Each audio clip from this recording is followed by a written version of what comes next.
अभय बापट लिखित तोतया भाग दुसरा. मला तिथेच थांबायला सांगून भालेकर त्या गोरिलाला घेऊन बाहेर गेला. थोड्या वेळात मला गाडीत नेऊन बेशुद्ध करणारी म्हातारी बाई तिथे आली. तिच्या हातात तो छोटा कुत्रा होताच. माझ्याशी असं वागल्याबद्दल ती माफी मागायला आली होती. तुझी आई हयात आहे? अचानक तिने मला प्रश्न विचारला आणि मी हादरलो.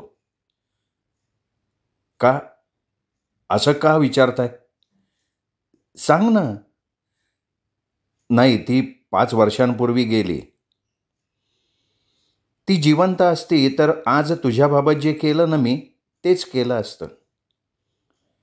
आम्ही तुला ज्या माणसाचा तोतया व्हायला सांगतोय तो माझा मुलगा आहे. माझ्या आईने असं कोणाला बेशुद्ध करून पळवलं नसतं. उगाच तिच्याबद्दल वाईट बोलू नका, मी भडकून म्हणालो. संकट येतात ना तेव्हा आया कुठल्या थराला जातील याचा नेम नसतो. तू आमचं काम स्वीकारलंस याचा खूप आनंद झालाय मला. मला तुझी क्षमता माहिती आहे. मी पडद्यावर पाहिली आहे आणि काल हॉटेलमध्ये सुद्धा. मी तिला स्पष्टपणे सांगितलं की हे सगळं मी पैशासाठी करायला तयार झालोय.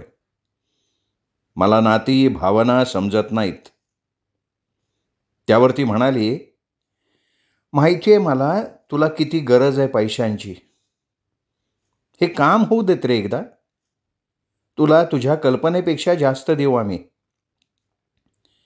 तुला मी चंद्रहास म्हणाले तर चालेल ना? कारण नाटकातली का होईना मी तुझी आई आहे. माझं नाव प्राशिला आहे. मला तू नावानं हाक मारलीस तरी चालेल. तर चंद्रहास, तू आम्हाला पूर्ण सहकार्य करायचं मान्य केलंयस, बरोबर? पैशांच्या बदल्यात. मी तिला जाणीव करून दिली.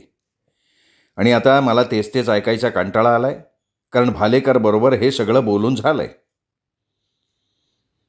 तिने मला कल्पना दिली की दुपारीच एक मेकअप करणारा माणूस येणार आहे आणि तो तुला हुबेहूब माझा मुलगा दिसतो तसंच तू दिसावंस यासाठी मेकअप करणार आहे. मी त्याच्यासाठी कबूल झालो.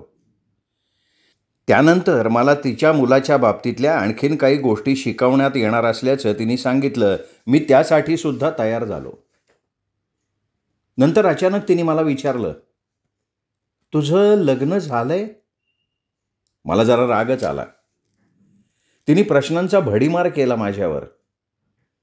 शेवटी मी तिला सांगितलं की मी घटस्फोटीत आहे. माझी बायको परदेशात असते. तिने दुसरं लग्न केलंय. मला मूल बाळ काही नाही. आई बाबा बहीण भाऊ कोणी नाहीत. मी एकटा आहे आणि माझी आर्थिक कडकी बघता मला मैत्रीणसुद्धा नाही. अरे, आता तू आमचं काम केल्यावर पैसेवाला होणार आहेस. त्यानंतर तुला मैत्रिणी मिळायला काही हरकत नाही, प्राशिला म्हणाली. हे मात्र मला पटलं. पुढे ती म्हणाली की माझ्या मुलाबरोबर कायम एक बॉडीगार्ड असायचा. तू माझा मुलगा म्हणून वावरणार आहेस तर तू सुद्धा आपल्याबरोबर बॉडीगार्ड ठेवायला हवास. कारण त्याशिवाय तू माझा मुलगा आहेस हे आमच्या शत्रूला वाटणार नाही. तर आमचा मजहर हा तुझ्याबरोबर कायम बॉडीगार्ड असेल. कोण आहे हा मजहर? मी विचारलं. अरे, तुला नाश्ता घेऊन आला होता ना तो. प्राशिला म्हणाली आणि माझ्या पायाखालची जमीनच हादरली. तो गोरिला? मी न राहून विचारलं. अरे, असं बोलू नकोस त्याच्याबद्दल. खूप सहकार्य करणार आहे तो तुला. यावर मी काही बोललो नाही. तुला समीप सिन्नरकर माहिती असेल ना? अचानक तिने विचारलं. समीप सिन्नरकर मला माहिती होता. माझ्यासारखाच बेकार, प्रीतम कपूरकडनं कामं मिळवणारा. खास मित्र नव्हता, पण समदुःखे असल्यानं एकत्र भेटायचो किंवा अधूनमधून बियर पीत बसायचो. त्याचं का अचानक नाव घेतलं? आम्ही ना तुझ्या आधी त्याची निवड केली होती या कामासाठी, पण त्यांनी तुझ्यासारखं संपूर्ण सहकार्य नाही केलं. फार अडचणी असायच्या त्याला. तुम्ही त्याचा उल्लेख भूतकाळात का करताय? म्हणजे तुला माहिती नाही? तो मेला. प्राशिला म्हणाली. कार अपघात झाला रे. ब्रेक फेल झाले. बिचारा. माझ्या छातीतून बारीक कळ आली. मी चमकून तिच्याकडे बघितलं. ती दारातनं बाहेर पडत होती. तासाभरानं तो मजहर म्हणजे गोरीला आत आला. मला काय हवं नको याची चौकशी त्यांनी केली आणि आता कायम आपण बरोबर असणार तर ओळख करून घेण्यासाठी आल्याचं त्यांनी सांगितलं. आता आपली मोहीम सुरू होईल तेव्हा तयार राहा. मी सांगेन तसं वागायचं म्हणजे तुम्हाला काहीही भीती नाही असं तो म्हणाला. मी त्याला समीप सिन्नरकरबद्दल विचारून घेतलं. तो म्हणाला मी सांगितलं तसंच्या तसं तो वागायचा नाही. शेवटी त्याच्या कारचा अपघात झाला. असं सांगून थोड्या वेळानं तो निघून गेला. तो जाताच पुन्हा प्राशिला आली. तिच्याबरोबर एक माणूस होता. बहुतेक मेकअपमन असावा. त्याचं नाव गंधार असल्याचं तिने सांगितलं आणि आमची ओळख करून दिली. हे बघ, वेळ न घालवता तुझं काम तू सुरू कर. प्राशिलानं त्याला दम दिला आणि ती निघून गेली. गंधारने माझ्या डोक्याचं माप घेतलं. माझ्या शरीराची मापं घेताना तो माझ्याशी ज्या पद्धतीनं बोलत होता त्यावरून मी ताडलं की त्याला सुद्धा माझा मेकअप करण्यासाठी माझ्यासारखंच पळवून आणण्यात आलेलं होतं. हे लोक कोण आहेत हे त्यालाही माहिती नव्हतं, जसं मलाही माहिती नव्हतं. तेवढ्यात मजहर दार उघडून आत आला. त्याला गंधारचा संशय आला म्हणून आला होता का मला काही तो सांगेल म्हणून? पण तो येताच गंधार एकदम म्हणाला, मजहर, होत आलंय माझं काम, एकदम बरोबर होईल सगळं. मजहरच्या हातात एक सूट होता. त्यांनी तो माझ्या अंगावर भिरकावला. म्हणाला, घाल हा. मी माझ्या अंगावरचे कपडे काढले आणि त्याने आणलेला सूट निमूटपणे घातला. नशीबवान आहेस तू, मजहर म्हणाला. अपघातात मेलेल्या त्या सिन्नरकरला नीट बसला नव्हता. माझ्या छातीतून कळ आली. कुठल्या लोकांची कामं मी पैशासाठी घेऊन बसलो होतो. मी नंतर सूट काढून ठेवला. आता गंधारनं माझ्या डोक्याचं काम करायला सुरुवात केली. मजहर थोडासा लांब गेला होता. ती संधी साधून गंधार माझ्या कानाजवळ तोंड नेऊन म्हणाला, हे लोक मला इतके पैसे देत आहेत, मला त्याचीच भीती वाटायला लागली आहे. तुझ्या आधी मी एका माणसावर अशीच मेहनत घेतली होती, त्याचं काय झालं? मला उत्तर देता आलं नाही, कारण मजहर माझ्याकडे टक लावून बघत असल्याचा भास झाला. त्यानंतर त्या माणसाने माझ्या पायांचं माप घेतलं. मला त्यांनी आणलेले बूट घालायला लावले. मला 8-10 पावलं चालायला लावलं. ते बूट प्रचंड जड होते. त्याला एका बाजूनं लावलेला पॅच फार टोचत होता. मी तोल जाऊन पडायचा बाकी होतो. तेवढ्यात प्राशिला आली. कसं चाललंय तुझं काम गंधार? तिने त्या मेकअपमनला विचारलं. तुम्हीच बघा ना, केशरचना कशी वाटते तुम्हाला? अगदी हुबेहूब दिसतीये का नाही? गंधारनं कौतुकानं विचारलं. अरे, तुझ्या कामाबद्दल प्रश्नच नाहीये, प्राशिला म्हणाली. गंधारच्या चेहऱ्यावरचा आनंद तिच्या पुढच्या प्रश्नानं मावळला. चालता कसं येतंय त्याला? चक्रपाणी, जरा चालून दाखव मला. तिच्या अपेक्षेनुसार माझी चाल नव्हती. तिने गंधारवर डोळे वाटारले. मी मी मी लावतो त्यांना, सवय लावतो मी त्यांना, तो घाबरून म्हणाला. मजहर, गंधारला त्याच्या खोलीत ने. मजहर गेल्यावरती म्हणाली, तर मग चंद्रहास चक्रपाणी, तुला आता सगळ्यात महत्त्वाच्या कामाचा सराव करायचा आहे. माझ्या मुलाची सही करायचा सराव. भालेकर आत आला. त्याच्या हातात एक ब्रीफकेस होती. त्यात पेन, ट्रेस पेपर, काही कोरे कागद अशा वस्तू होत्या. माझ्या पुढे त्यांनी सह्यांचे नमुने ठेवले, ट्रेस पेपर ठेवले, कोरे कागद ठेवले आणि दम दिला की मी पुढच्या 2-3 दिवसात नीट सराव करून हुबेहूब सही करायला शिकायला हवं. आम्ही काही तुला फुकटचे पैसे मोजत नाहीयेत.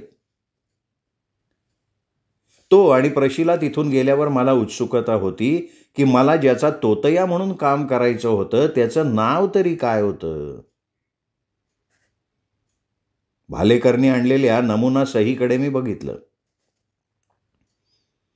प्रखर मार्तंड प्रजापती.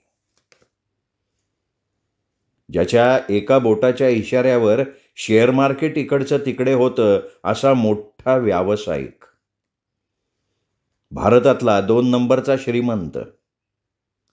त्याचा तोतया होण्यासाठी मला इथे आणलं गेलं होतं. विरोधकांच्या डोळ्यात धुळफेक करून एक प्रचंड मोठं डील करण्यासाठी. मी किस झाड की पत्ती होतो त्याच्यासमोर. माझ्या आधी आणलेल्या सिन्नरकरला संपवणं हा त्यांच्यासाठी अगदीच किरकोळ विषय होता. मी स्वतःला त्या मार्गानं जाऊ देणार नव्हतो. त्या लोकांना मी पूर्ण सहकार्य करणार होतो. थरथरत्या हाताने मी ट्रेस पेपरवर सही करायचा सराव करायला लागलो. 2 तास मी प्रयत्न करत होतो. खाली चुरगळलेल्या ट्रेस पेपरचे बोळे पडले होते. माझी बोटं वाकडी व्हायला लागली होती. 2 तासांनी माझ्या लक्षात एक गोष्ट आली की मी केलेली प्रखर मार्तंड प्रजापतीची पहिली सही ही 2 तासानंतर केलेल्या सहीपेक्षा जास्त हुबेहूब झालेली होती. मी समजा भालेकरला सांगितलं की नाही जमत आहे मला हे, तुम्ही बघा दुसरा कोणीतरी. तर मलाही सिन्नरकरच्याच वाटेनं जावं लागेल.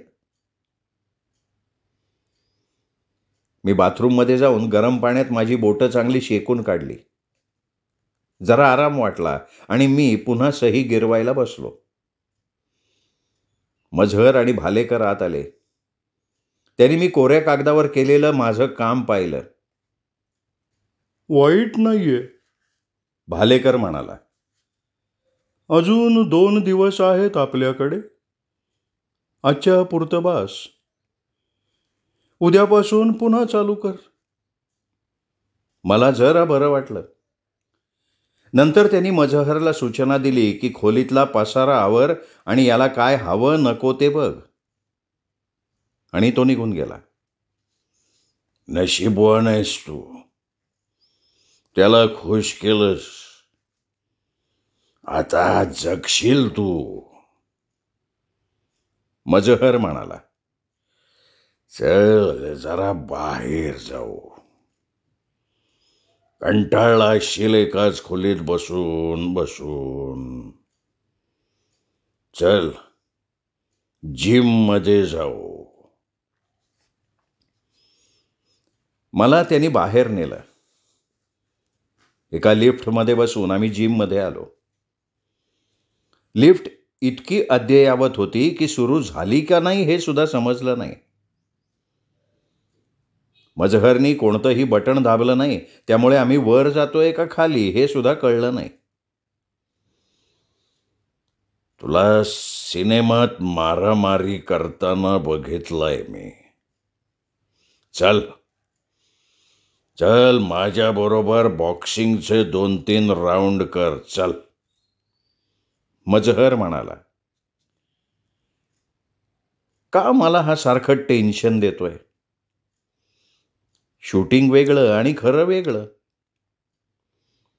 मी बॉक्सिंग शिकलो होतो. त्यामुळे शूटिंग दरम्यान मी डुप्लिकेट म्हणजे डमी न घेता मारामारीची दृश्य करायचो हे खरं आहे. पण या गोरीला सदृश माणसाशी बॉक्सिंग? पण आता इलाज नव्हता. प्रत्येक क्षणाला मी गर्तेत चाललो होतो. बघता बघता त्यांनी मला ग्लोव्ज घालायला दिले, स्वतःही चढवले आम्ही एकमेकांचा अंदाज घेत गोल गोल फिरायला लागलो. अचानक त्याने आपला डावा हात माझ्या तोंडावर मारला. मी माझं डोकं पटकन हलवलं आणि तो ठोसा चुकवतानाच माझ्या उजव्या हातानं त्याच्या नाकावर ठोसा मारला. त्याला हे अपेक्षित नसावं.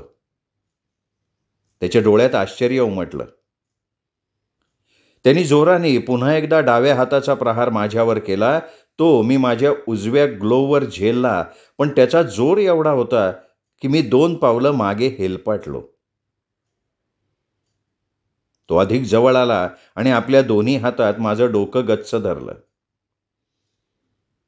त्याचं तोंड माझ्या कानापाशी आलं होतं आणि त्याच्या तोंडातनं गुरगुरल्याचा आवाज आला. गोरिला. त्याच्या डोळ्यात एक अशी क्रूर छटा मला दिसली आणि मी ओळखलं की आता हा एकच अंतिम ठोसा लगावून मला खाली पाडणार, पुन्हा कधी न उठण्यासाठी. प्रतिस्पर्ध्याच्या हातापेक्षा त्याच्या डोळ्यात बघा असं आम्हाला शिकवलं जायचं ते मला आठवलं. आणि मी ठरवलं आता आर या पार करायचं. माझी सगळी ताकद आणि वजन वापरून मी माझ्या उजव्या हाताचा जबरदस्त पंच त्याच्या जबड्यावर मारला. तो एवढा वर मी बसला की जणू त्याच्या पायातली शक्तीच गेली आणि तो खाली कोसळला.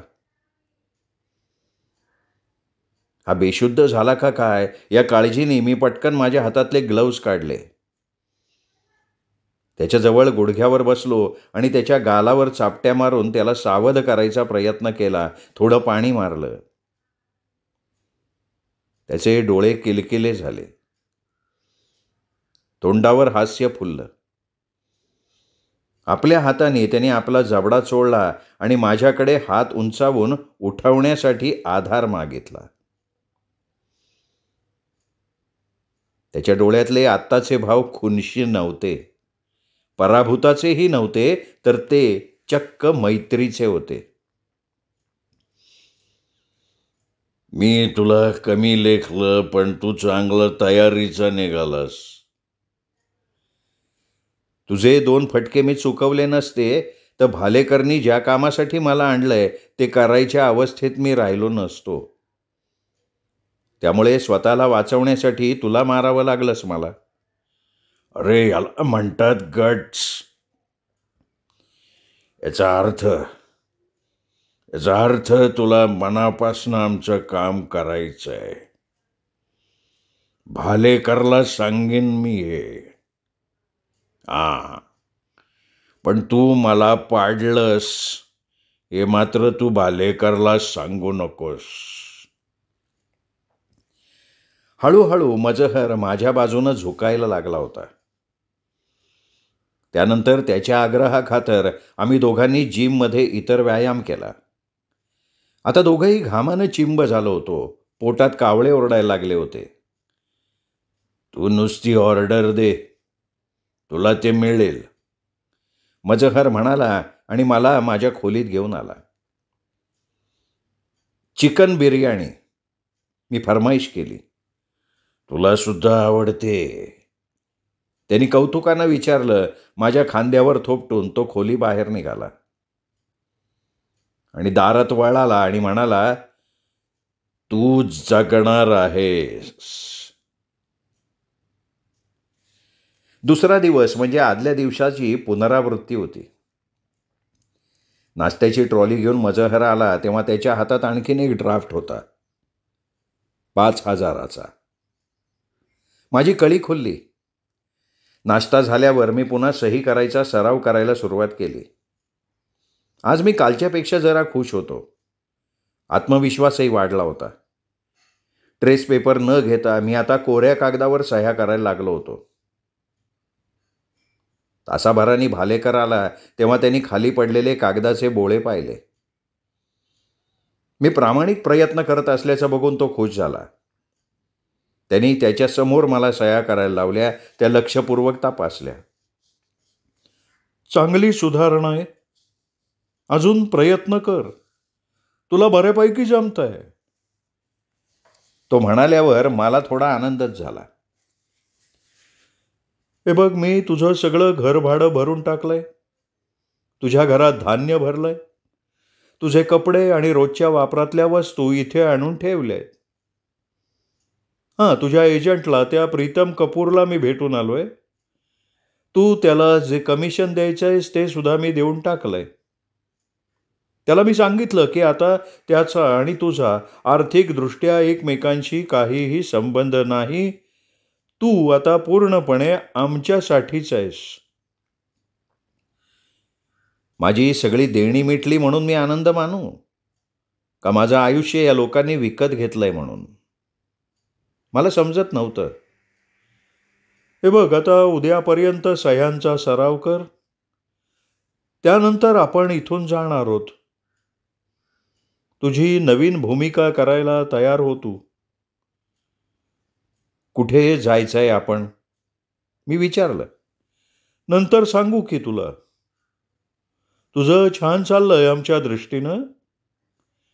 फक्त जास्त प्रश्न विचारू नको. भालेकर मला दम देऊन बाहेर पडला. जेवणाच्या वेळी मजहर पुन्हा आला, माझी आवडती बिर्याणी घेऊन. तो गेल्यावर मी आज जरा आरामात जेवण केलं. पुढचे 2 तास पुन्हा सह्या. माझ्या मनात आलं, प्रखर प्रजापतींनी सुद्धा आपल्या आयुष्यात इतक्या वेळा सह्या केल्या नसतील तेवढ्या मी केल्या होत्या. 2 तासांनी मजहर आपल्याबरोबर गंधार गोवंडेला घेऊन आला. मजहरच्या हातात काल मी घातलेला सूट होता, बूट होते. त्यांनी ते मला घालायला लावले. गंधारनं आपल्याबरोबर मेकअप बॉक्स आणलीच होती. त्याच्या हातात एक मास्क होता. तो त्यांनी उघडला. माझ्या चेहऱ्यावर त्याने तो बसवला. हा अगदी पातळ रबराचा आहे. तुम्हाला त्रास नाही होणार बरं का याचा? गंधार म्हणाला, पण त्याला स्वतःला खूप त्रास होतोय हे त्याच्या कपाळावर साठलेल्या घामावरनं लक्षात येत होतं. मास्क चढवल्यावर त्यातल्या डोळ्याच्या जागी असलेल्या भोकातून मला व्यवस्थित दिसत होतं. आता फक्त मिशा आणि भुवया, गंधार म्हणाला आणि आपल्या मेकअप बॉक्समधनं सामान काढून तो त्या कामाला लागला. थोडा वेळ त्याने आपलं कौशल्य वापरून माझा चेहरा बदलला, मला आरशासमोर उभं केलं आणि म्हणाला, बघा आता. आरशात मी नव्हतोच. एक सुंदर पण किंचित रापलेला चेहरा असलेला, पातळसर नाक, घट्ट तोंड, पातळ भुवया आणि मिशाही तशाच. मला प्राशिला आणि भालेकरची चाहूल लागली म्हणून मी मागे वळालो. फॅन्टॅस्टिक, प्राशिला एकदम उद्गारली. चल बाबा, जरा चालून दाखव, भालेकर म्हणाला. मी चालून दाखवलं. दोघेही खुश झाले. अरे, कोणीच म्हणणार नाही की तू माझा प्रखर प्रजापती नाहीयेस म्हणून, प्राशिला म्हणाली. गंधार, तू खरंच खूप कायापालट केलास रे बाबा याचा. गंधार खुश झाला. त्यांनी प्राशिलाला हात जोडून नमस्कार केला. मी निघेन म्हणतो आता. मला घरी सोडायची व्यवस्था करा, गंधार म्हणाला. प्राशिलानं मजहरला बोलवलं. हे बघ, याला घरी सोडून ये, आपलं काम झालंय, ती म्हणाली आणि सुटकेच्या भावनेनं गंधारच्या डोळ्यात चमक आली. गुड बाय मॅडम, तिला हात जोडून तो म्हणाला. तुम्हालाही मिस्टर चक्रपाणी, तुम्ही चांगलं सहकार्य केलं. गुड बाय, मी त्याला हात हलवून निरोप दिला. एक दिवस माझं काम झाल्यावर मीही असाच घरी जाईन, माझ्या मनात आलं. त्याला दिलेला हा शेवटचा निरोप नसेल ना, हे सुद्धा माझ्या मनात आलं. आजचा 3रा दिवस. दुपारी मजहरनं जेवण आणलं तेव्हा मी सह्या करत बसलो होतो. माझी सहीवर आता हुकमत आलेली होती.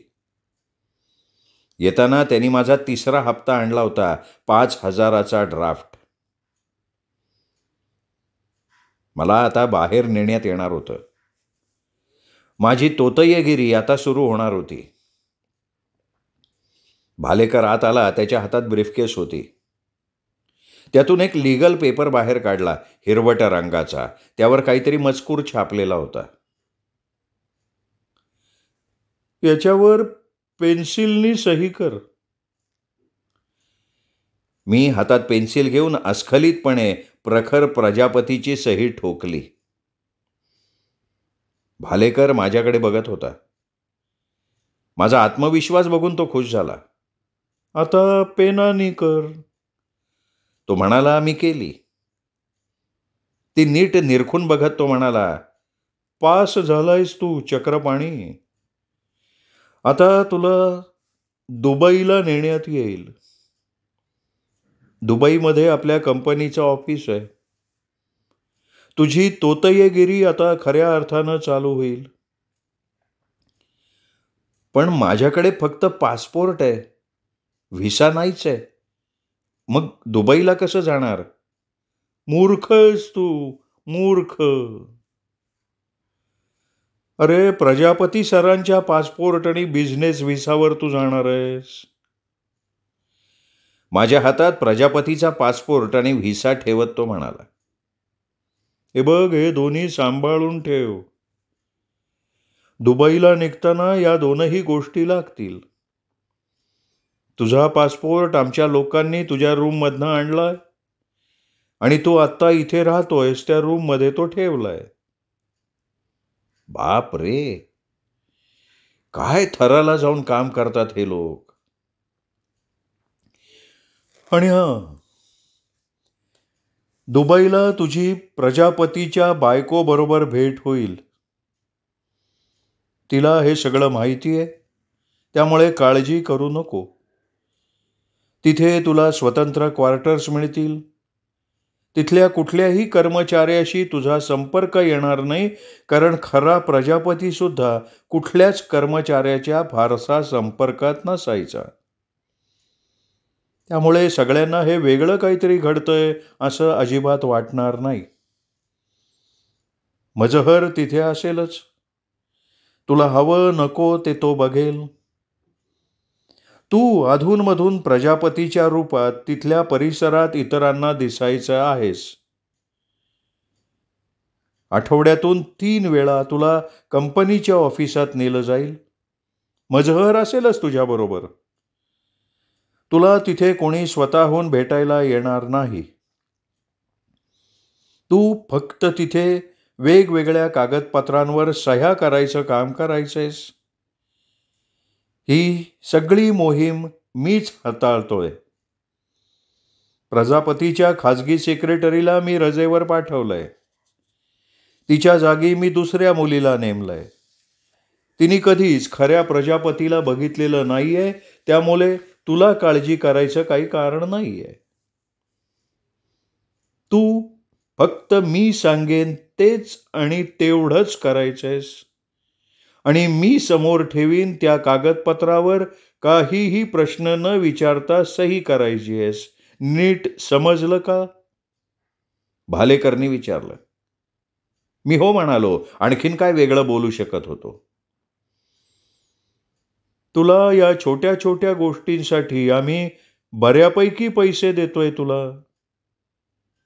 मी मान डोलावली.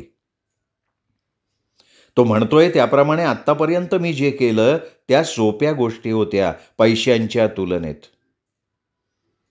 पण खरंच सगळं सोपं होतं का पुढचं? भालेकर उठला आणि म्हणाला, आजच संध्याकाळी 7 वाजता आपण निघू. प्रजापती जेव्हा बाहेर गावी जातो तेव्हा मजहर असतो त्याच्याच बरोबर, त्यामुळे तो आत्ताही तुझ्या बरोबरच राहील. तुला तो वेळोवेळी सूचना देईल तसं करत राहा, म्हणजे काही धोका नाहीये तुला. दुबईला जायचं आणि त्याहीपेक्षा प्रजापतीच्या बायकोला भेटायचं या कल्पनेनं माझ्या डोळ्यात चमक आली. कशी असेल ती दिसायला? श्रोते हो, तुम्ही ऐकताय अभय बापट लिखित तोतया ही कादंबरी. आज या कादंबरीचा दुसरा भाग आपण ऐकला दीपक रेगे कथाकथन चॅनलवर.